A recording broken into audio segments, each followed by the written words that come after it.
জামায়াতের আমির কিন্তু বেশ কয়েক মাস আগে বলেছিলেন যে নির্বাচন ফেব্রুয়ারিতে হতে পারে। একদম। আবার তাদের সেক্রেটারি জেনারেল দেখলাম গতকাল এবং কয়েকদিন ধরে রোজার বলছেন, আগেই হওয়া উচিত। হ্যাঁ, কয়দিন আগে তাহের সাহেব বললেন, বললেন যে দুইবার PR করে না বললেন পেলে PR সংবিধান এটা না হলে না ওটা না হলে, এগুলা হচ্ছে কি, এগুলো দায়িত্ব জ্ঞানহীন কথাবার্তা, আচরণ। আমি সত্যিকার অর্থেই খুব আহত যে জামায়াতে ইসলামের মতো একটা রাজনৈতিক দল তারা এক জাতীয় পার্টির মতো আচরণ করে, কথাবার্তা বলে এক এক সময় এক এক রকম। এটা আমাদের হতাশ করে, আসলে দুর্ভাগ্যজনক। আমরা আশা করি যে এগুলো হয়তো ওরা বলার জন্য বলেছেন রাজনৈতিক বক্তব্য, হ্যাঁ, কিন্তু নিশ্চিতভাবেই তারা নির্বাচনকে, এবং তারা তো, আমরা এটাও জানি যে প্রত্যেক প্রার্থী সিলেক্ট করে ফেলেছে, 297 কিংবা 96টা আসনে তারা প্রার্থী দিয়ে দিছে। নিশ্চয়ই তারা গণতন্ত্রের স্বার্থে, বাংলাদেশের স্বার্থে তারা এগিয়ে যাবে। শোনেন, নির্বাচন প্রধান উপদেষ্টা বলেছেন বা নির্বাচন কমিশন নির্বাচনের রোডম্যাপ ঘোষণা করবেন, কিন্তু তারপরেও আপনি বলতে পারবেন না যে নির্বাচন ফেব্রুয়ারি। নিশ্চিতভাবেই হবে, কারণ নির্বাচনকে বাধাগ্রস্ত করবার জন্যে, মানে বাংলাদেশকে বাধাগ্রস্ত করবার জন্যে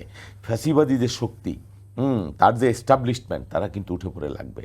কারণ নির্বাচনটা বানচাল করতে গেলে একটা সংকট তৈরি হবে বাংলাদেশে, নিশ্চিত থাকেন আপনি।